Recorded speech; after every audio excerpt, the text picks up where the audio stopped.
Malaysia sedang menghadapi krisis yang kritikal dalam mempertahankan kedaulatan negara di Laut Cina Selatan LCS. Kawasan ini amat penting bagi Malaysia kerana sumbangannya hampir 25% kepada keluaran dalam negara kasar KDNK. Dengan adanya khazanah minyak dan gas yang besar di perairan ini, Malaysia perlu mempertahankan kawasan tersebut sepenuhnya dari dicabuli oleh kuasa asing. Untuk melaksanakan tanggungjawab ini, Malaysia telah memperoleh beberapa aset strategik termasuk radar pertahanan udara jarak jauh. 3 radar jarak jauh ini akan menjadi mata dan telinga negara dalam memantau sebarang ancaman di perairan negara ini. Ini termasuklah ancaman daripada kapal pengawal pantai China yang sering menceroboh perairan Malaysia, khususnya di sekitar Beting Patinggi Ali. Hari ini biarlah kami menyampaikan kepada anda semua secara terperinci mengenai peranan 3 radar ini dalam melindungi kedaulatan negara. Ayuh, mengapa radar jarak jauh ini penting untuk Malaysia?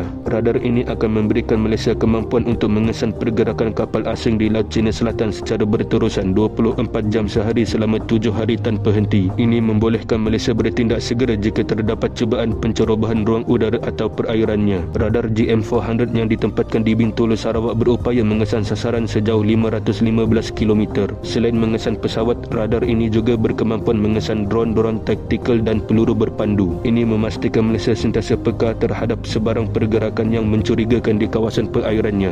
Bagaimana radar-radar ini membantu mempertahankan sumber ekonomi negara? Kawasan Laut Cina Selatan menyimpan sumber gas asli dan minyak yang besar, termasuk lapangan gas Kasawari. Lapangan gas Kasawari yang terletak di Beting Patinggi Ali menyumbang secara signifikan kepada ekonomi negara. Radar ini berfungsi sebagai alat utama untuk memastikan keselamatan aset-aset strategik seperti telaga minyak dan gas di kawasan tersebut terjamin. Dengan penempatan radar yang berkuasa dalam mengawasi ruang udara dan perairan Malaysia, Malaysia akan dapat melindungi pelaburan dan kepentingan ekonomi negaranya. Kegagalan untuk memantau kawasan ini boleh mengakibatkan ancaman kepada sumber pendapatan utama Malaysia. Peranan radar di Pulau Layang-Layang dalam strategi pertahanan negara. Pulau Layang-Layang adalah lokasi strategik di Laut Cina Selatan, terletak kira-kira 162 batu nautika dari kota Kinabalu. Radar jarak jauh yang ditempatkan di pulau ini akan membantu kita mengawasi sebarang pergerakan kapal asing di sekitar Kepulauan Spratly. Ini penting kerana Kepulauan Spratly sering menjadi tumpuan persengketaan antara negara serantau seperti China, Vietnam dan Filipina. Radar di Pulau Layang-Layang akan melindungi kepentingan kita di zon ekonomi eksklusif yang kaya dengan sumber minyak dan gas. Dengan radar ini, kita akan lebih bersedia menghadapi sebarang pencerobohan atau ancaman di kawasan yang sering menjadi rebutan ini. Kesimpulan,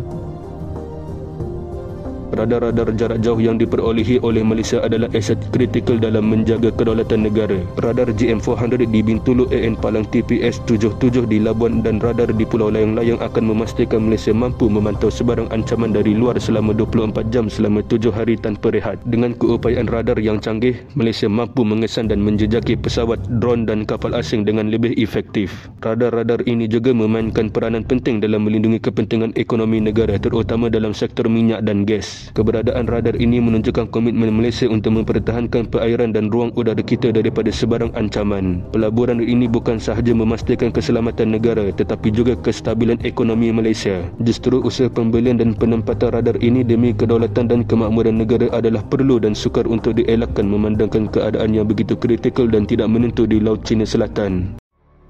Sekian, terima kasih. Tinggalkan subscribe. Jumpa lagi.